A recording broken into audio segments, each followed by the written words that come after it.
Hey everybody, Chad at Turner's Warehouse, and today we're going to make the new Barista Coffee Scoop Kit.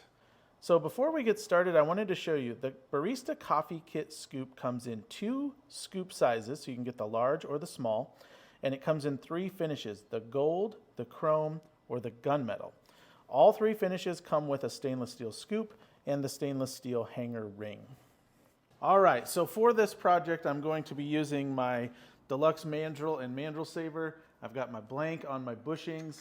The cool thing about this kit is it uses the Knurl pen kit bushings. Now, why is that cool? Well, one, you may have already turned a Knurl and have the bushings, but if you haven't, the Knurl is one of my favorite kits. So I would encourage you, when you pick this up, if you're getting those Knurl bushings, to grab a couple Knurl kits and give them a try.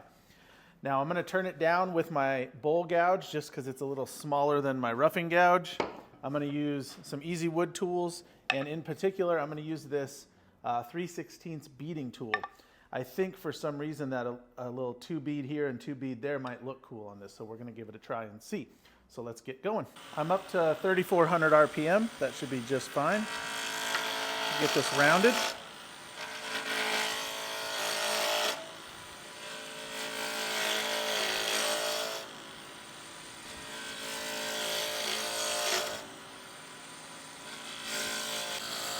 And I don't know what my shape's going to be, so I want to get this rounded off and then flatten it with my easy wood tool. And that way I can get a good round body before I start with the beading tool or any other shaping.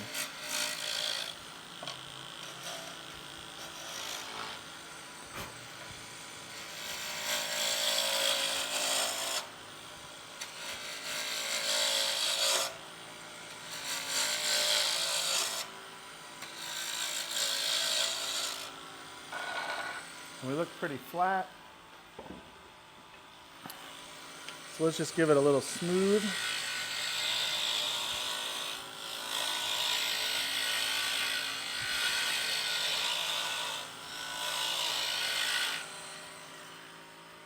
And the blank I chose for this, we should be able to get a good look at it now.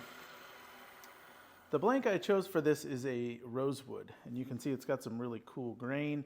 It's kind of reddish with some brown streaks. There's some light pinks in there and purples, but like a really dark line there and then a really light line. So what I like about this wood is you get very good contrast in color. And when we put finish on this, it should look really good. So I'm going to kind of taper these ends to the bushings. And I'm going to give them a little bit of a bevel. And then right behind this is where I want to do my beading.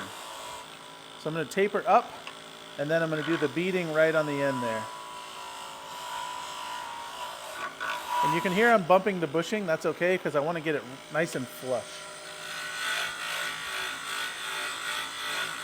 So I'm going to bevel these, and then I'm going to take down the material just a little more. And I could use a round tool, but this negative rake radius works really well as well. All right, now I'm going to bring this down. Just a little flatter, a little slimmer. Not a lot, but a little.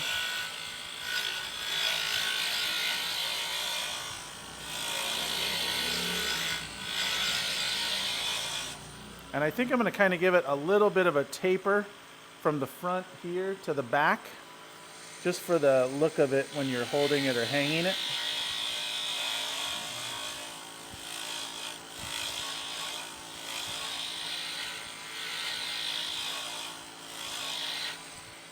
All right, let's see how that looks. I think size-wise for a coffee scoop, it's going to be just fine. Let's see. I like it. You know what I think I'm going to do is quickly give it a light sand. That way when I do my beading, well, let's see. The bead will cut into it. So I don't think I need to do that actually. So let's go ahead and give it a little beading on here. And what I'm going to do is I'm going to start with 2 on the front and 1 on the back, and we'll see how that looks. And these are small beads. So I'm going to bring it in right there. This tool is so cool. Clear it off a little bit.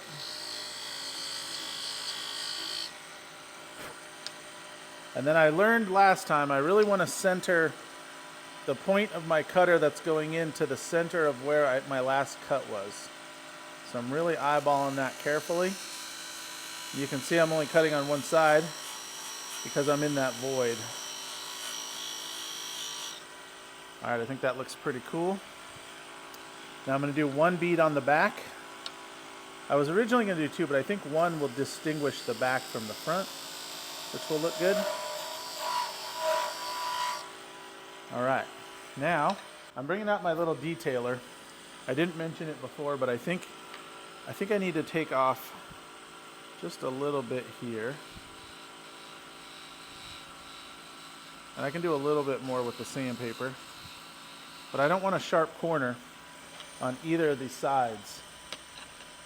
So I'm just going to take off a little bit of that edge with the detailer. And actually, you know what, I think I can use the side of this. Oh yeah, look at that. Side of this beater.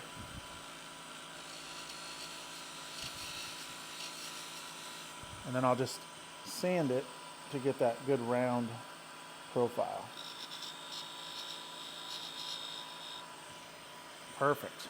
Let's take a look at that. Oh yeah, that looks cool. So I'm going to sand this. I think that's all the turning I'm going to do. Let's grab some sandpaper. All right, I'm going to start with some 400 here. I actually don't want to sand too much or too low of a grit before, because I'm going to do the Yorkshire Myland finish that I love. So I'm going to get these edges, and what I'm doing is kind of rounding those, making sure I don't have any sharp edges, and making sure the inside is smooth.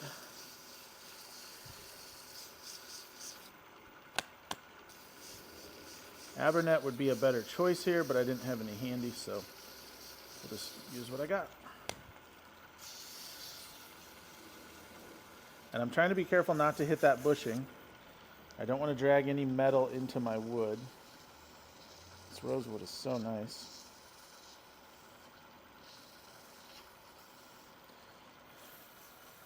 And actually what I should do, and I will do that now, is I should take this off and put it between centers or put it on some finishing bushings.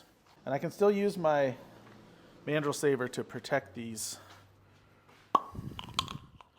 mandrels and the bushings here. I don't want to over tighten it like I would with regular bushings. All right, let's keep sanding. So it won't take much here. I've got 400, which is above the recommended for using Yorkshire. So I'm going to get these middle parts.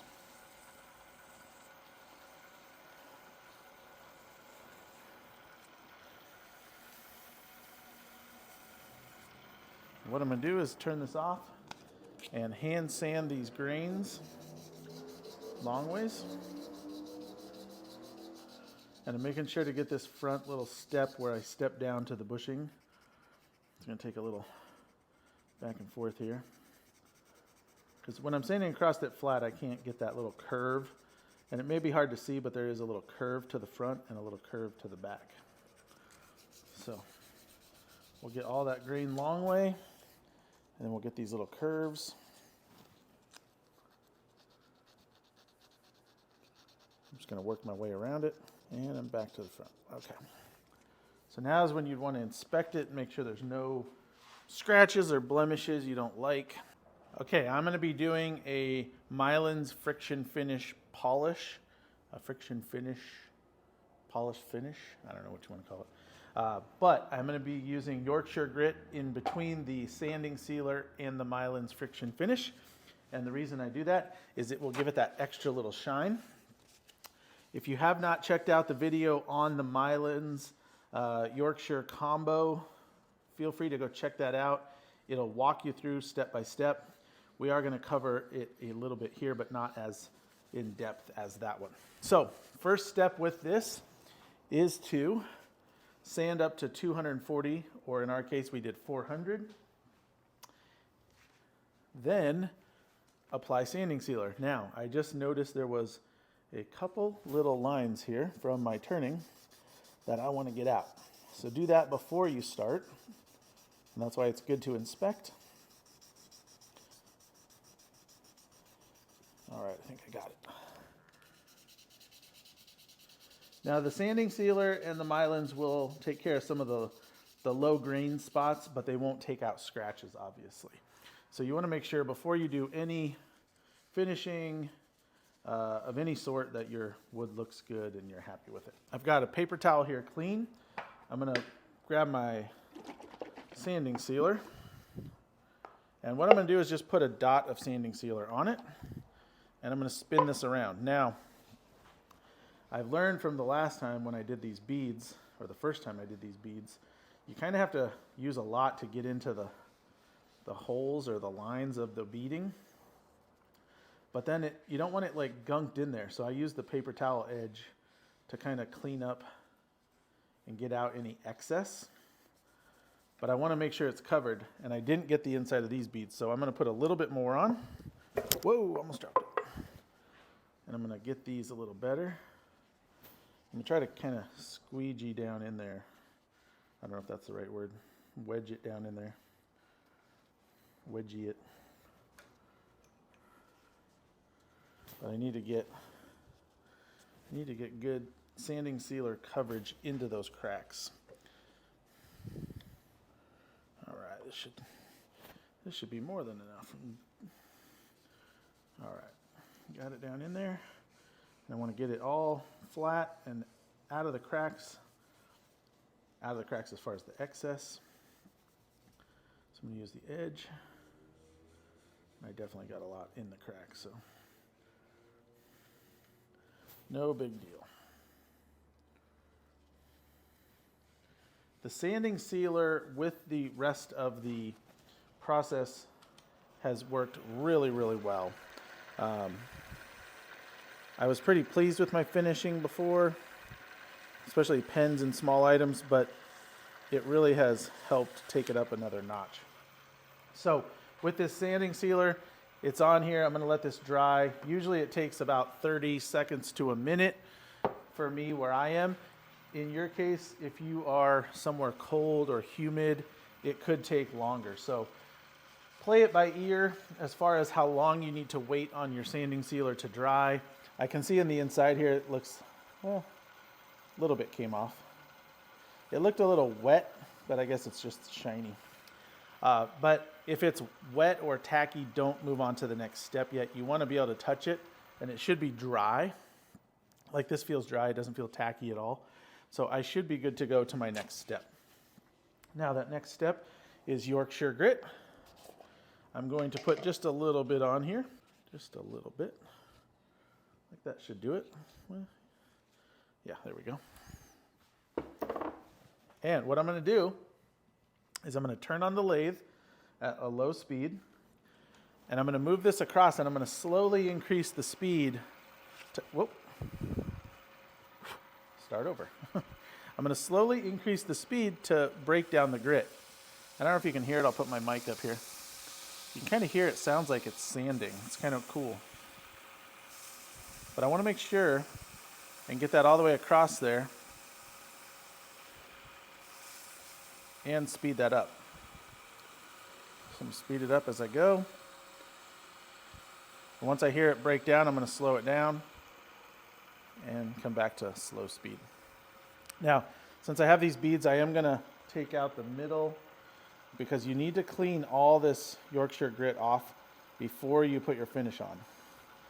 I think it'll act as a barrier or an inhibitor on your grit or on your finish, the grit. So do your best to get everything off. You shouldn't have any on your paper towel when you're done. So I'm going to go back and forth here twice. That first time there's just tons of it, so it comes off real quick. But I want to make sure there's no Yorkshire on my piece. And it's probably good to use a clean spot so you can see if any color is coming off. And there you go. We look clean, so we're good to go. Now, We can go right from that because there's no drying or anything, because you got to think of Yorkshire Grit as a sandpaper. So what we did was we put down sanding sealer, then we sanded it really highly. It's going to look nice and shiny, but that's not a finish. It doesn't do any protecting. It just shines it. And man, that looks good. Let me zoom in here so you can see this. Hopefully that's showing up. It looks awesome. Gotta stop this camera from shaking. It looks really good. So now we're going to go back to the Myland's friction finish. I'm going to shake this up. You always want to shake it because it does have a little bit of a wax element to it and it will separate. So shake it up. We're going to put on 1 drop. In this case, we'll put a large drop. With a pen, I put a tiny little drop. We're going to put on 1 drop, turn on the lathe, and we're just going to slowly move this across, letting it kind of build up a little heat. And we're probably going to need a little more because this is a little bit bigger piece. But you can see as I go across the shiny that's following my progression with that dot of finish. So let's go 1 more drop. And we'll start right here and go to the end. And it is a little trickier with these beads, but not bad. But we want to just build up a little heat. And if you ever need more, do more, but it's good to do more rather than doing a lot at the front and getting sticky, gooey finish. So if you do too much, you'll get a sticky finish, which you don't want. But instead, look at that thing. That looks killer. So I'm hoping that shows up really nicely. Let's see if I can add some light, if that helps. There we go, boom. So that might help with the finish or with the view. But that looks really good. Now, I could probably, because of the type of wood, this rosewood is a little thirsty. I could probably do 1 more little drop and just kind of buff it a little bit with it. I'm going to start in the meat and potato section here in the middle, and then I'll get on the ends. And I'm just moving kind of quickly. I'm letting it build up some heat, and that'll help set the finish. And then you notice I like to go back every time and kind of hit these beads up. I just don't want a clump of finish getting trapped in there, because 1, it won't look good, and 2, it'll get sticky and tacky. But this, I can see it shining while it's spinning here. That looks super good. And that is one of our $8 rosewood blanks, which to me is hard to beat. I'm gonna let this thing sit here for just a sec. I'll turn on the lathe and let it spin for maybe 2 or 3 minutes, and then we will assemble this thing right now.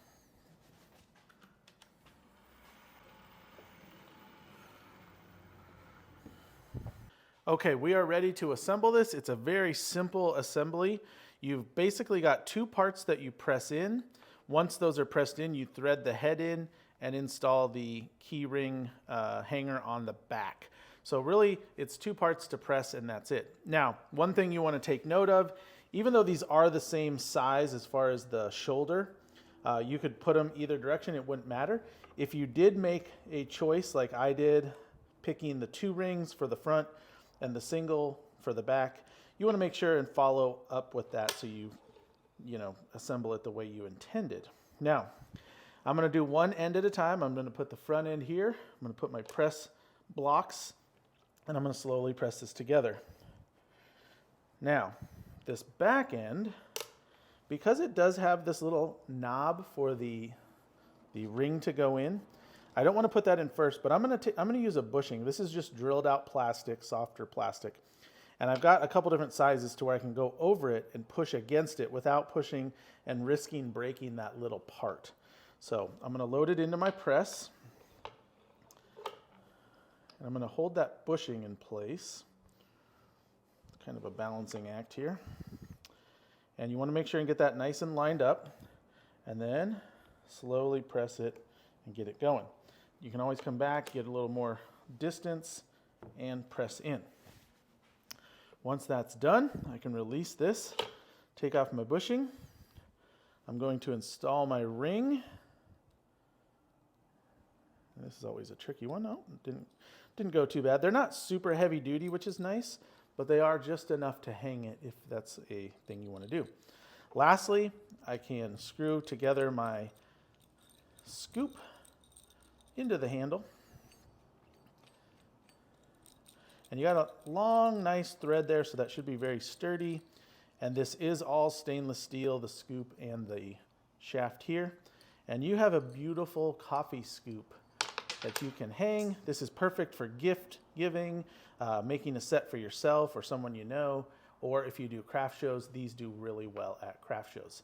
So thanks for watching. I hope you enjoyed seeing how to make this Barista coffee scoop. It is a very easy kit to make and it comes out looking really good. One thing I did want to mention, it does come in 2 sizes and they are interchangeable. So you could unscrew this large head and put the small head in if you wanted to, or if you mix something up when you're assembling, you can always switch them. So it's a very nice kit, great quality and looks good. And I hope you get out there and make them. Thanks for watching. Please like and subscribe to the channel for more content like this.